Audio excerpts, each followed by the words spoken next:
You are listening to the Huddle Up Podcast with Mile High Huddle's Chad Jensen and Zack Kelberman. Freeman is back there, blocked by Leary, caught for the touchdown! A 2-yard laser! Fumangali from the University of Wisconsin. Third and goal at the 1. Lindsey is in. Janovich, the fullback. Janovich hit. Nice big hit there by Kendrick. He continues to dig. He's not. They call a touchdown. They call a touchdown on a 1-yard jump inside. Trying to set up the screen to his tight end, Noah Fant. He's got some room to run. He cuts it back at the 10. Fant takes it in. Touchdown, Denver. The first NFL touchdown for the rookie tight end out of Iowa. End zone caught. Touchdown, Courtland Sutton. His 5th career touchdown, but his first here in Denver. And now, here are Broncos country's football priests to help you exorcise the demons of another doomed season. I have exorcised the demons. This house is clear. Welcome in, everybody, to another live edition of the Huddle Up Podcast, simulcasting on YouTube and Facebook. I'm your host, Chad Jensen. With me, as always, my partner in crime. You know him, you love him. He's a lead NFL writer for Heavy.com. He's a columnist at MileHighHuddle.com. He is Zack Kelberman. Zack, how's it hanging here this Thursday evening? I'm hanging in there, and I apologize to the viewers from last night's episode. It's abruptly cut out. It was like the ending of The Sopranos, just going black. I didn't mean that for that to happen, but I fixed my computer, hopefully it holds up today. So I'm glad to be back in full strength, Chad. Yeah, we had some, and by the way, welcome into everybody who's been hanging out in the room. Stu, Noble Young, Red John, Buona Beast. Appreciate you, bro. See you guys. Johnny, what's up, everybody? Russell, Nathan. We have some interesting storylines we want to talk about at the top of this show, and then we're opening it up. Mile High Mailbag, it's questions, it's concerns. We are your football priests, and of course, each and every week we're here to offer you the absolution and answers to your burning Broncos questions. So maybe it's not a question, though. Maybe it's a reaction, it's a comment. You want to get something off your chest, exercise those demons. We are here to help you do that, and we're going to dive into it here in just 1 second. First, a very quick reminder, and then it's all Bronco talk. Make sure you're following the show on Twitter. Like this. See this ticker that we got here going across the screen? That's how you find the show on Twitter, at HuddleUpPod. It's the best way, you guys, to keep your finger on the pulse of what's happening with the show in real time. Like today, we're fully expected to be able to launch at our usual time of 6-ish Mountain, 8 Eastern, and it got pushed back a little bit, once again, because of me. Because I arrived home today to a little bit of a surprise, and maybe if there's enough time, I'll unveil the surprise and let some of our listeners check out what my wife and family surprised me with today, being that it's the day after my birthday. And so if you're following the show on Twitter, you saw the tweet letting everybody know what time we were probably going to be going live tonight. And so that's just a good reminder and a good example of why you want to make sure you're following the show on Twitter, at HuddleUpPod. This is the Overtime Podcast Network. Zack, we talked about it. Oh, real quick. Steve, dude, I thought you were going to be out today. I even pulled up your tweet so we can answer your question on the pod, ping you on Twitter afterward and tell you to check out the pod. Glad to have you. Glad to see you. $10 donation. Thank you, Steven. You're a phenomenal stud, dude. We love you. Appreciate Christy, you. we love you as well, jumping in with a $20 donation on Super Chat. She says, we can beat KC. It can be done. It can be done. We're going to talk about it today. But, Zack, it was so interesting how I think it was, 2 or 3 pods ago, sometime this week, though, we were asked about the punter situation. And we talked about Shane Tripucka. We talked about his father, Chris, how he's quite active on Twitter and importuning the Broncos constantly and Broncos media, people like you and I, to try and raise and elevate the profile of his son, Shane, who is just 2 years removed from being a very prolific punter and kicker at Texas A&M. The Broncos worked him out today. Him and what was the other guy's name? Daniel. Anyways, the punter from the Texans last year, he even punted with the Texans for the first 2 games this season. So the Broncos worked out 2 punters today. So maybe they're dialed into the shows. That they're like, hey, who's this Shane Tripucka guy? Let's look him up, get the scouting department on, and let's see. Oh, he's got like a 43.5 net average. Okay, let's get him in. Yeah, sign him up. We spoke that into existence, Chad, completely. And it doesn't even matter who the other person's name was. He cannot be worse than Colby Wadman. So I'm glad the Broncos are getting a jump on things, or being a little proactive with the situation. And just as we talked about yesterday, maybe it lends more credence to what you were saying, that they're not going to replace McMahon. They would replace Wadman first at punter and give McMahon a reprieve. But either way, they have to make a change there on special teams. Wadman is that side of the ball of the version of Garrett Bowles. Every time he's on the field, he is hurting the Broncos in some way. He's a detriment to the team, and the sooner they replace him, whether it's Tripucka or anyone else, the better. Yeah, the other punter that they brought in is Trevor Daniel.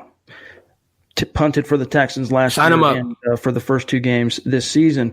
So Shane Tripucka coming in, and if the Broncos end up making a move and signing him, it's probably not going to be until immediately following the season. So literally as soon as the season is over, the Broncos can sign guys to the 90-man roster.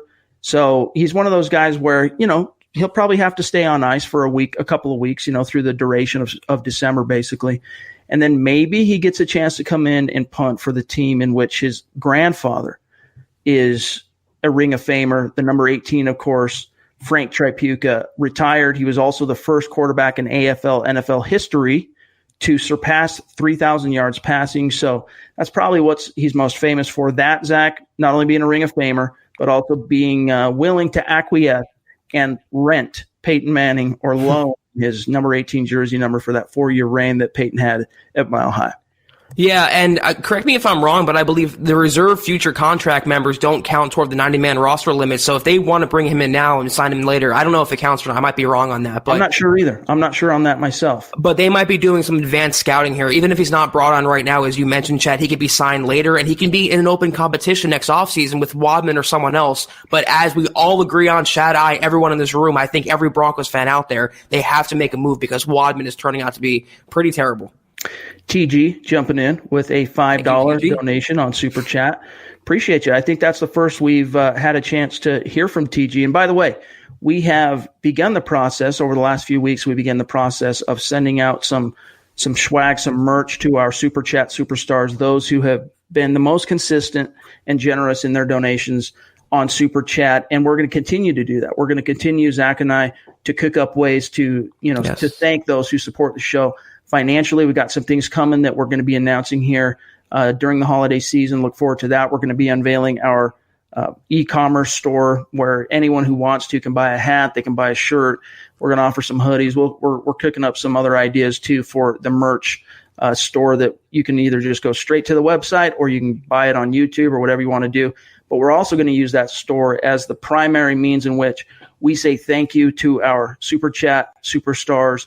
And then, we're also open to suggestions, you guys. If there's things you want us to do, if you got ideas on how we can integrate our financial supporters on Super Chat into the show, whether it's bringing you on for segments or, fan segments where we bring you on and talk to you, or fan-specific questions or specific topics, we're coming up with different ideas because we just didn't see this coming, so we weren't prepared for it. So we're cooking up ways, Zach, and TG, appreciate you. Welcome into the fold, bro. Yeah, we're going to have a lot of different things going on to kind of give back to our followers and to our fans on here on Super Chat, on Twitter, and just for the pod in general. We have a lot of cool ideas coming, not necessarily with gear, like Chad said. We want to keep things kind of close to our chest for now, but we have some ideas coming, and I think you guys, the followers of the show, no donation has gone unnoticed. We track and appreciate everything, and we deeply thank you guys for tuning in every day. Absolutely. So, we got the punter situation talked about. Let's also address what happened with Justin Simmons, who was today named the Denver Broncos Walter Payton Man of the Year. He's put in over 50 hours that he's donated to different charities and community outreach. And by the way, Stuart jumping in with a $25 donation on Super Chat. Stu, you are the man. But Justin Simmons, and it just kind of brings back to the fore, Zach, the reality that he's only under contract for 3 more games. And we've heard the Denver Broncos talk about, they want to keep him here. And we've heard Fangio say, I think he's got a bright future here in Denver. Justin Simmons, though, when he's asked about it, he, in a perfect world, yeah, of course I'd like to stay. But there's always the caveat, right? There's always the qualifier where you just never know how things work out in business. It has to make sense financially and da-da-da. The Broncos, though, they need to pony up and get this particular pony signed up long-term because he's got to be a staple on the back end of that D. Oh, yeah, and every week he goes out there and balls out more. He's making himself more money and costing the Broncos more money. So if they want to get out in front of this, they can sign him up now. If he's willing, if he wants to negotiate a contract right now, it takes two to tango. But yeah, it should be a no-brainer. The cap space the Broncos are going to have, $85 million, I think, in projected cap space. It's plenty to pay Justin Simmons, and I would actually pay him among the upper-tier safeties in the NFL because you're paying not only for his production now, but for his future production and his future upside. We are just seeing, I think, what Justin Simmons is capable of, especially in a Vic Fangio coach defense, Chad. Amen to that. Let's grab a question here. Now, this was one that was pre-submitted on Twitter. And apologies, Stephen, I was traveling today, so I wasn't able to sit down and completely give your, tweet back my answer. But let's just address it together in real time here. Zach, he says, I won't be able to join tonight, but fortunately he was able to. So here's my question through Twitter. My question is, what do you guys think of getting CeeDee Lamb to pair with Cortland Sutton? And what do you guys think of getting the tight end from Missouri for Drew? If Calais Campbell is cut from Jacksonville, do you think the Broncos will try to sign him? Well, let's back it up. CeeDee Lamb, the idea of getting another dynamic number 2, Zach, that's something that you and I have been proponents of. The issue is if you're going to get a guy like CeeDee Lamb, it's going to have to be top 15 probably, top 20 in the first round. Are you willing to do that at the expense of maybe passing on an elite offensive tackle or, if Jeffrey Okuda's on the board, where do you prioritize that? Because CeeDee Lamb is a great player, though. I mean, you're not going to bat an eye to the idea of bringing in CeeDee Lamb and teaming him up with Sutton, but it's a question of how do you stack it on the board? I just don't think it comes down to your preference. I mean, do you think a wide receiver is the most important position and the biggest need for the Broncos going into the offseason? Is it bigger than a tackle? Is it bigger than a guard? Is it bigger than depth in the secondary?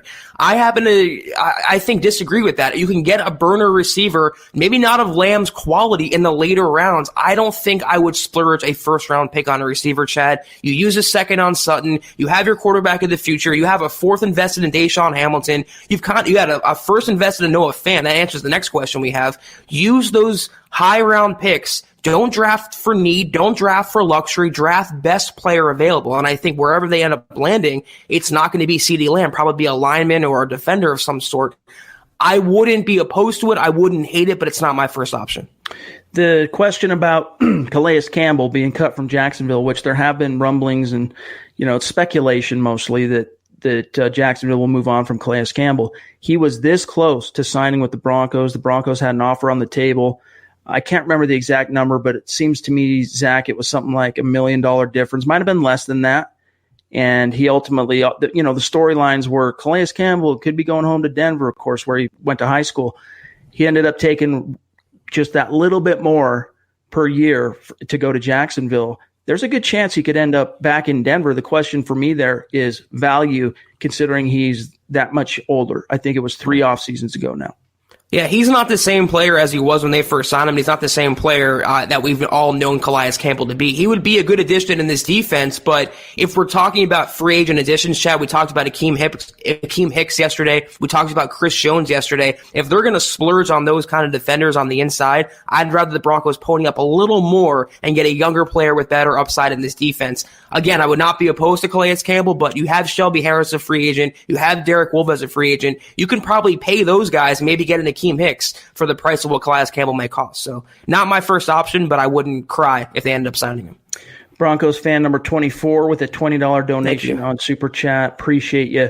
And a question, of course, it is the Mile High Mailbag. Mahomes was talking about how he needs to step up in the pocket and not throw off his back foot during a press conference. Why isn't Mahomes getting bashed as much as Locke is for literally doing the same thing by NFL pundits? Well, it's confirmation bias if you want to know the truth.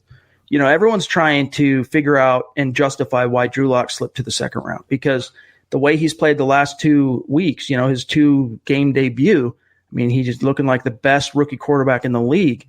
And we're talking about guys like Kyler Murray, who's played all year, Daniel Jones most of the year. You're seeing Dwayne Haskins, who's, he hasn't been completely terrible, but none of them have been just the massive dynamic powerhouse that Drew Lock was, especially in that second start. And so you have people they're going to nitpick him. He's going to constantly get nitpicked throughout his career. And that's something he's got to be ready for, because it's a confirmation bias process, Zach. It's the negative. It's like an inverted confirmation bias. It's like when Von Miller gets a sack. All right. He's a rookie, 2011. He turns the corner. Everyone's like, oh, wow. Yep. That's why he was a first round pick. That's why he was number 2 overall.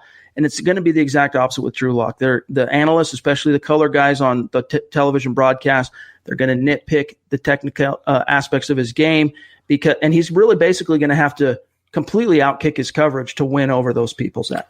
Yeah, and the thing is, I mean, Mahomes won NFL MVP. Those guys, once you win that award, it buys you so much time and it buys you immunity to some sort of criticism. Just look at John Elway. He brought one title to Denver, and he's resting on those laurels even years later, when I think he's made the case that he deserves to be fired, if not demoted. But that's what happens with Mahomes.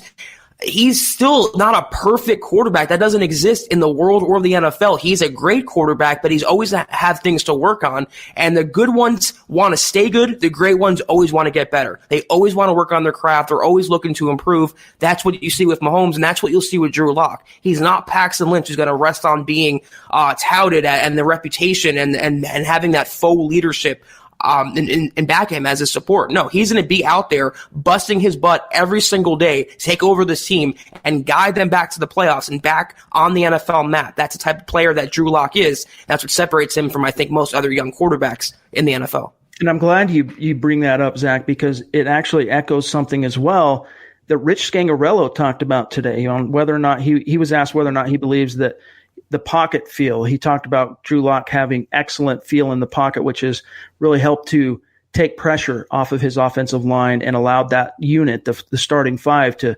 play a more cohesive and unified brand of football up front. He's only been sacked once through 2 games. And then whether or not he believes that feel is something that can be coached or learned in the pocket. Let me read this verbatim quote from Scangarello. Quote, "That's a good question. There are a lot of things that go with the position that you just can't teach. When you have guys like that, you hope that you can bring out the best in them.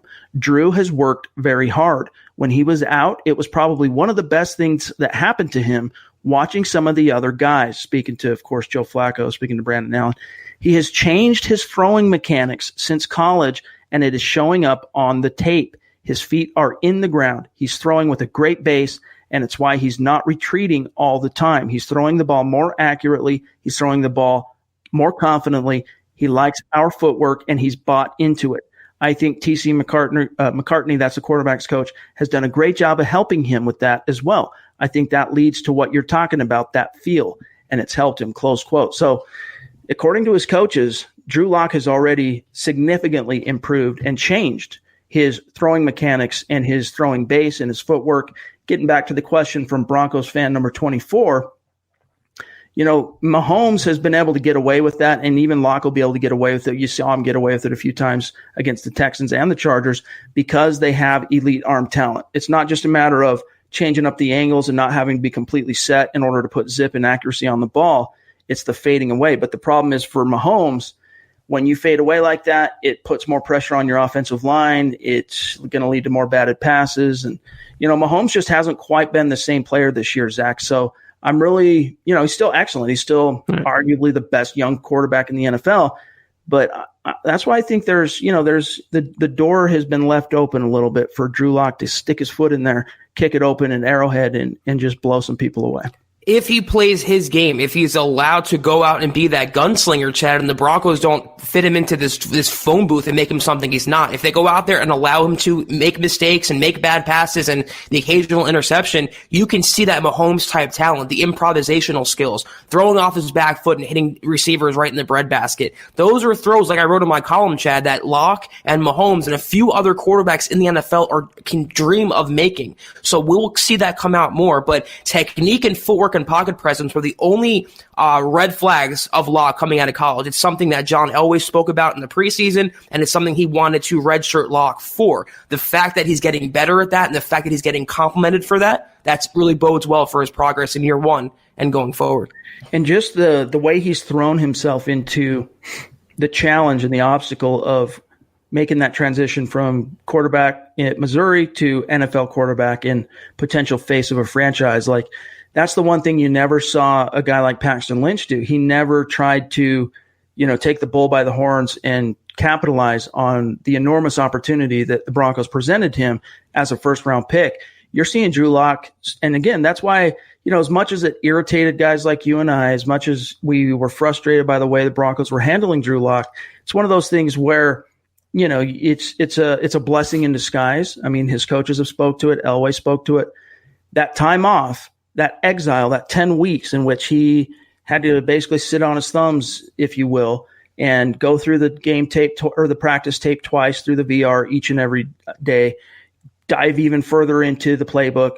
Even though he was out of commission with his throwing thumb for a while, he could work on his dropbacks. He could work on his footwork. He could work on his throwing base and his platform. And you're seeing that immediately pay dividends. And by the way, Paul jumping in, $20 donation. Thank you, Paul. Appreciate that. Happy birthday. Yes, yesterday was my birthday, the big 4-0. And it is fun having hope at quarterback. Absolutely. Absolutely. And Zach, there's one here I wanted to grab from Jay.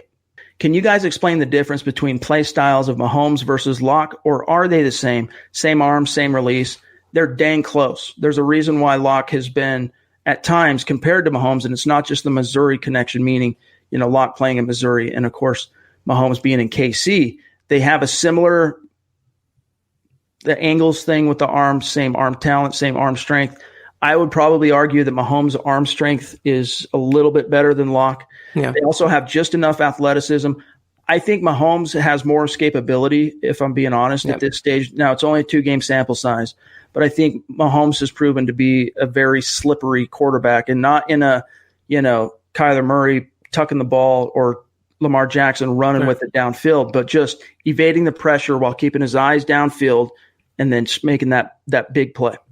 Yeah, I tend to agree with you. I think Mahomes is a better running quarterback than Locke, but Locke is more of that traditional build type. He's more of what you want in a pocket passing quarterback, even though he's a dual threat. But Mahomes is a dual threat in the sense that he can hurt you strictly with his legs, whereas Locke uses his legs and his mobility to kind of complement his passing game. So they have similarities, but also big differences. I wouldn't call Drew Lock Patrick Mahomes. He has a long way to go for that comparison to ring true, but you can start to see some of the similarities there. And on come Sunday in that game, going head-to-head, that could be a preview of two identical quarterbacks kind of evolving in this league together. Lupe, if you want to make a donation, it can only be done through watching the show live on YouTube through Super Chat. So next time the show's live, or you can migrate over there even now, it can only be done through YouTube. Buona Beast, consistent viewer and listener of the show, he says, why is the national media going crazy for the Steelers' Duck Hodges, but will not even speak of Drew Lock? I think part of it, the perception is, at least the Steelers are in the hunt right now, right. But part of it is that the Broncos are an afterthought in terms of the national perspective and the playoff picture. And also that it's as much as there's that inverted confirmation bias aspect, there's also everyone knew who Drew Lock was. I mean, everyone was expecting him to go in the first round.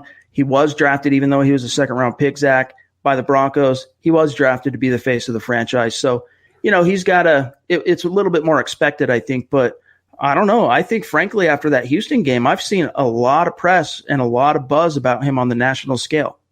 Yeah, I'll say this is a three-pronged reason for this. The Steelers have a winning record. If the Broncos would, Drew Lock would be getting the same amount of praise. The fact that Drew Lock, like you said, Chad, it's not a surprise that he's coming out and taking hold of this Broncos team. You have someone like the Steelers, though, just lost a true franchise quarterback in Ben Roethlisberger. Now you're on an undrafted free agent with a crazy nickname like Duck. So there's that into play. Also, the fact that the national media always tends to hate on the Broncos. This has been a running thing longer than I've been on the beat. Chad, you can probably attest to this. The national media always has an axe to grind with the Broncos. And third, I will say, if Drew Lock upsets the Chiefs on Sunday, all of the national media will be coming around to them. There'll be no question about this.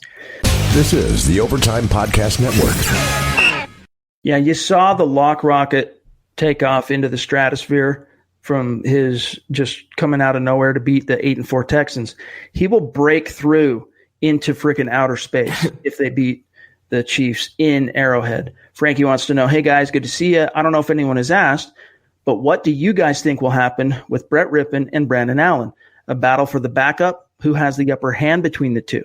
Thanks for the excellent content. Thank you, Frankie. Thank you, Frankie. Honestly, I think if you're going to say who has the upper hand at this stage, it's the slightly more proven Brandon Allen. But if I'm the Denver Broncos, Zach, I mean, it was encouraging to see what Allen could do. Again, really what you need is in the best case scenario, you need your backup to come in if he's used and maybe hold down the fort for a game, maybe two. Worst case scenario is you need him to come in and play a significant stretch during the season if something happens to your starter. But what Allen proved is that he can provide that spark for about 4 to 6 quarters. So if I'm the Denver Broncos and I'm going into 2020 knowing that I'm basically building the nest around what will be a second-year quarterback in Drew Lock, he's the unquestioned starter. I'm going out and I'm finding a capable backup, veteran, stopgap. There's no questions about, there being a battle or a competition. Just a guy who can come in, hold the clipboard, a Ryan Fitzpatrick. If I need him to go in and start for a quarter of the season because my guy goes down, I can do it. I'm not convinced either Brett Rippon or Brandon Allen is that guy. In fact, with Allen at least, I'm pretty sure he's not a guy that you could trust beyond a single game. I tend to agree with you also on that, Chad. But I will say between the two, Allen has to have the upper hand because he has regular season experience and also winning experience. So he gave the Broncos a lift after Joe Flacco, and I think that bought him enough rope to be the front runner for the backup job next year. But I would rather, like you said, I'd rather have a true veteran, not a highly paid guy, no quarterback competition, no one looking over Drew Lock's shoulder, but just an insurance policy to come in and step in if there's an injury, if something happens. I wouldn't really be crazy about having Lock and 2 other young quarterbacks behind him as the only options. Jack says, how is the Broncos cap space looking for next offseason? Could we afford some high-level free agents other than our own? The answer to the question is yes.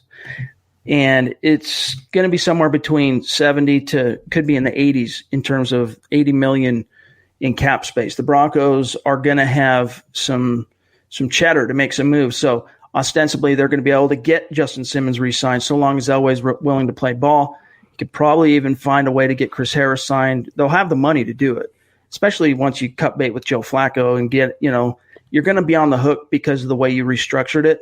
But it's not costing you any more than it already would have to have him on the roster in 2019. You put it on a credit card, basically, is what you did with Joe Flacco. So there will be a dead cap charge next year, but it'll free up $10 million plus if you cut him, and they will cut him. That's the thing, is going back to the previous issue of bringing in a stopgap backup. Joe Flacco's not that guy. Joe Flacco, now you've got the bitter feelings. I was supposed to be the understood quarterback. I got hurt. All these things.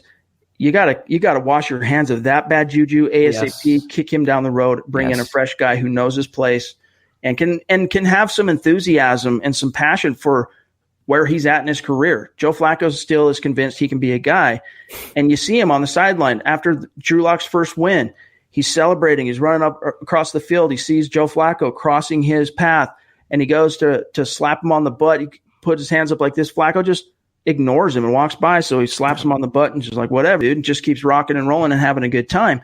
Joe Flacco can't be the guy, but they're going to have plenty of cap space next year, Zach, is the bottom line. With $75-80 million, Chad, and Mike Sullivan at your disposal, are arguably one of the best cap guys in the NFL in terms of massaging contracts, you can do whatever you want. You can re-sign Chris Harris Jr. You can go out and sign Chris Jones. You can make a trade for a receiver or whoever. The Broncos will be sitting pretty in the offseason in terms of compensation and capital in terms of making these moves. It comes down to what they prioritize, where they want to go, and how many of their in-house free agents they want to bring back. I think that will dictate where they go in the offseason out of house. Yeah, the Juwan James situation continues to be mystifying, to say the least. He ended up playing, I think it was 54 snaps, something like that, against the Texans. And it was only the third game in which he appeared, of course, as a Bronco thus far.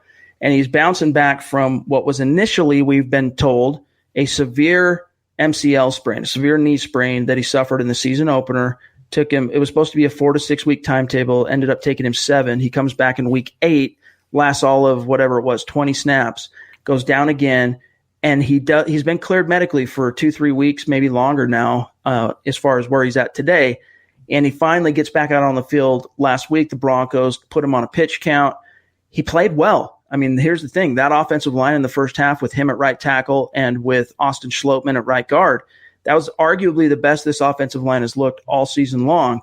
And then, of course, you bring in Elijah Wilkinson in the second half to spell James, and that's when Locke gets that, is sacked. The one and only time he's been sacked, it was given up by Elijah Wilkinson. Now, fast forward to today, the Broncos have practiced twice, and he has been a DNP. He's not participated in either practice. Now, Zach, here's what Coach Fangio said about James, quote, on whether or not he's being held out of practice as a precaution, quote, no, it's still bothering him a little bit, the knee, but we'll see how he does the rest of the week. Hopefully he can practice some on Friday. So it's just one of those things where we don't know the whole story. And, obviously this does little to repudiate the reputation he had in Miami as being an injury milker and being soft. But I do think there's more to this story than meets the eye, and the Broncos, especially in the middle of a season in which they're trying to compete and win games still, they're just not going to be as forthcoming. My guess is at the end of the season when you have the post-season press conference with Elway and Fangio at Dove Valley, you might get a little bit more forthcoming answers on what was really going on with James. To me, Chad, this is very fishy. How do you go from playing in that game and then to not practicing the next week? How do you go down from that if you emerge from the game uninjured, or so they say he was uninjured? I think it sounds like the Broncos are still protecting and coddling Juwan James, and I can understand it to a point. He's a $50 million investment who they're relying on to protect their young quarterback, but he has to be out there. He has to be practicing. He has to be part of the team. They cannot be DNPs every day. If you're healthy enough, you can walk on those knees. You have to be out there, at least in a limited fashion. Put on a brave face, a brave front. Go out there with your teammates. I don't like the fact that Broncos, if they are doing this, we might get some clarification after the season, like you mentioned, Chad. But if they're still protecting this guy because his mental, his mental toughness isn't there right now, I'm not fond of those type of players at all. Here's one from AJ Zillinger. Sorry if I mispronounced your name, brother. Should we bring back Will Parks? Zach, my opinion on Parks is he's a handy weapon to have, like a utility knife. Weapon might be the wrong word. He's a utility piece. He's a utility chess piece that he's versatile enough to play multiple positions and do multiple things for you, but he's not worth much more than the veteran minimum. So if Will Parks wants to stay in Denver on a vet minimum type of deal, making, $600,000 to $900,000 a year, yeah, I'm totally happy to have him stay. But anything more than that, maybe you pay him a little bit more than that to acknowledge his 4-year contribution and his veteran experience. But he's just not worth much more to me, Zach, than that, vet minimum. He's a good locker room guy, and he's loved in the locker room. The coaches, both coaching staffs, have loved Will Parks. Yeah. But he's not worth much more than that to me. Great teammate, great locker room presence, great player on the field, great on special teams, but he's utterly replaceable. And I'm a big Will Parks fan, but how do you slice it if the Broncos have Justin Simmons, who will be brought back as their future Pro Bowler for years to come? They have Kareem Jackson, who is Elway's best free agent signing, I think, in a few years now. And you can put those players together. You have arguably the best safety tandem in the NFL, or one of them. You really don't have a place for Parks on the roster, so I'm fully there with you. If he wants to take a 2-year deal worth not much more than the minimum, fine, but I think he's going to shop his wares around the NFL, and I think he'll sign a deal elsewhere. Maybe like Shaq Barrett went on to have success with the Bucs. You never really know. That's true. You can't completely rule it out. We'll see how that shakes out. Stu wants to know, how is Patrick Mahomes' hand injury? He does have a banged-up hand. I'm not sure that I haven't read up on that yet, and I don't think it was talked about in the conference call on Tuesday, but he's definitely banged up. The bottom line, though, is between the knee. He had an ankle earlier on this season. Now he's got he's just not at 100%, which is why, we said it even in whatever that was, week 7, the Broncos played him, I believe it was. We said that if, especially being at home, if there's ever an opportunity to beat the Chiefs, it's now. And that was without us, of course, having the crystal ball of knowing that he was going to leave the game in the second quarter. But Zach, that was with a completely emotionally deficient and emotionally numb and dead Joe Flacco under center. This team's amped. This team is pumped. This team is believing. They just went in and shocked and not just defeated an 8-4 Texans squad, blew them out, like lambasted the Texans. And there's some power with that, man. Now there's also the risk when you're running that high if it really is fool's gold, you can crash back down to earth really, really fast. And so we'll be curious to see just how much of this is real, right? And this will be a good test to see, because if you can, even if you've come up short, but you go toe to toe with Patrick Mahomes with your rookie quarterback and making only his third start, you got something cooking. Yeah, I will say that Mahomes at less than 100% is probably better than 99% of quarterbacks at full strength. So the Broncos cannot take this matchup for granted. They cannot rest on the fact that Mahomes is injured or having a down season from last year. But I'm not worried about the Broncos in this game on defense. Mahomes is going to get his yards. He's going to get his points. The game's going to be won or lost on the offensive side, Chad. If Drew Lock can hang with Mahomes, if they can match point for point, they have a chance to win this game. But if Locke implodes, obviously, they're going to fall short in Arrowhead. It's going to be a tough place for the Broncos to play, but they can't and won't view Mahomes as this all-knowing, perfect quarterback who's infallible. They can beat him, but I think it stems from offense, not defense. Multiple guys want to know basically what our board looks like in the draft. For me, again, it comes down to positions on the big board, starting with offensive tackle, going to corner, and then number 2 wide receiver. The guys that I am most interested in are the offensive tackle from Iowa, Tristan Wirfs, and the offensive tackle from Georgia, Andrew Thomas. I like Okudah from Ohio State, the corner. There's a litany of wide receivers that are interesting, but I want to keep it there. I'd maybe consider that center from Wisconsin. He's got a weird name and it just escaped me. But offensive line at any point, I wouldn't completely bat an eye at, but tackle especially is what I'm looking for. And that kind of rolls in, Zach, to TG here, jumping in with another donation, $2. Thanks, bro. He says, Garrett Bowles is a great pass blocker, but stop holding. Look, I kind of chuckle as I said that, but he has played better under Mike Munchak. It's just all it takes is one lapse at a critical moment when the line judge is paying attention or the back judge, and boom, you're busted. I mean, it's kind of contradictory, too, because how can he be a good in pass pro if you're holding the guy or pushing the guy in the back or taking points off the board? We've been saying this since he was drafted, he has all the physical potential and he has the foundation in place to be a competent left tackle, but he just can't stay consistent. And the fact that we're lauding him for only having 4 sacks or whatever it is, or not allowing a sack in a few games, that should just show you how bad he's been. You should not have to worry that position at all. That's your left tackle, the second most important position, I think, in all of football behind a quarterback. So he is, I guess if you want to say he's been a little better in Garrett Bowles standards, but far from what the Broncos need at left tackle. Jordan jumping in. Longtime friend of the show. You, Jordan. Wearing matching hats with yours truly. Appreciate you, bro. He says, I hope the Broncos see how the Colts failed Andrew Luck by not giving him an O-line. Now that we have a promising young quarterback, they have to protect him by drafting talent in the 2020 draft. That has to be round 1, right? And that's basically where I'm at, Zach, is unless you end up falling out of striking distance of one of those top tackles, maybe you wait and get something else in the first round and go for another guy that might be a little bit more raw or less proven in rounds 2 or 3 or whatever. But if I'm the Broncos and I know I have 13 million third-round picks right now, in reality, I think they have, is it 3 third-round picks currently? I think they have in 2020. So I'm seeing what I can do to package a couple of those, if not all of them. If I have an opportunity to move up and grab Wirfs or Thomas, I don't want to lose out on that opportunity, Zach. That's a really good point. And it's not just Andrew Luck. Even go back to David Carr with the Texans. They allowed, I think it was a record number of sacks in his first year, and it completely stunned him. That ended his career that first season because they couldn't protect him. Look at Kyler Murray in Arizona. Look at Sam Darnold in New York.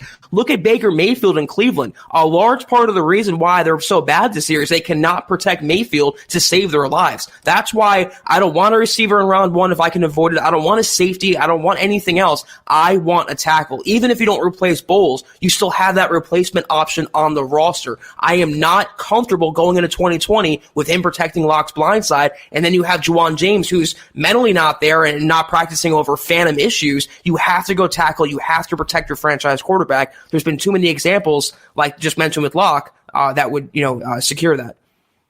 Teresa jumping in with a $5 donation. Thank you, Teresa. Appreciate that. Prediction, she says, Deontay Spencer will finally be incorporated for at least 3 gadget plays against the Chiefs, and 1 will lead to a big gain. Hey, we're always happy to see bold predictions, and if that's the way it shakes out, what better opponent to get that against than the Kansas City Chiefs in their own house? All right, you guys, one more, and then we got to get out of here and by the way, yes, Travis, we did see that Ed McCaffrey was hired to be the head football coach at Northern Colorado. So congratulations to him. Last question from Buana. Would Connor McGovern get a starting job for any other team in free agency? I think he would. I don't know that it would be any kind of, obviously it wouldn't be a max contract type of deal, but yeah, I think he hasn't been great this year, but he hasn't been terrible. I mean, he's been a middle of the road guy who now has, a couple of years basically worth of starting experience at center and right guard. So the answer to that is yes, in my opinion. That's a guarantee. There's such a dearth of starting caliber linemen in the NFL that teams are always ready to splurge on them. And I give one example to support that. Billy Turner. The Packers way overpaid for a guy who was a backup with the Broncos for a long time because it's so hard to find starting caliber linemen. So I fully agree that if he allowed to test the free agent waters, he would get a contract. It might not be a record-setting contract like Juwan James money, but he would start for about half of the teams in the NFL. Amen to that. But hey, you guys, that's got to do it for today's episode of the Huddle Up Podcast. Make sure you guys are following the show on Twitter at Huddle Up Pod, as you can see in the ticker there. That's the best way to keep your finger on the pulse of what's happening with the show in real time. You can see where to find my partner, Zack Kelberman, on Twitter at Kelberman NFL, myself at Chad and Jensen. And then stay tuned, guys. There will be a fresh podcast waiting for you guys, building the Broncos, doing the Scout Side preview on Saturday. Those of you who are listening to this podcast after the fact, you're listening to it on Friday. Saturday, you'll have Building the Broncos, and I'm sure Eric and Lance are cooking up a fresh pod on Dove Valley Deep Diver. So there will be more podcast content coming for you before the Chiefs game, and then Zach and I, of course, will return for the gut reaction immediately following Broncos Chiefs. And Zach, we'll have to save our official predictions for the Mile High Roundtable, but you want to give us any hints on what your thought process is at this stage? I think most of our listeners can probably guess which way I'm going, but I just want to say this, guys. Even if Locke goes out there and implodes, it's okay. If he throws 3 picks, it's not the end of the world. He's not a bust. He's not regressing. Even if the Broncos lose this game, it's all about his progression. We should be happy he's starting this game and getting invaluable experience. That's all I will say for my prediction, Chad. Okay. You heard it here first, guys. Check out the website tomorrow, milehighhuddle.com. For the full roundtable, myself, Zach, our predictions and scores and picks will be in there. And then also the rest of the analysts at Mile High Huddle will weigh in with their respective picks and predictions. So stay tuned for that. But thanks again for joining us, our Super Chat superstars. Thank you very much. We're going to be thanking you on Twitter after the show, so look forward to that as well. And all of you who hung out with us, it's great to see you. It's great talking to you. It's been another great week of podcasting. And have a great weekend. We'll be back in the saddle Sunday, immediately following the game for the gut reaction. Zach, have a great weekend, my brother. You too. I'll see you Sunday, my man. All right. For Zack Kelberman, I'm Chad Jensen. Thanks again, everybody. We will talk to you on Sunday. You've been listening to the Huddle Up Podcast. Join Broncos Country's deep divers at milehighhuddle.com to keep the conversation going.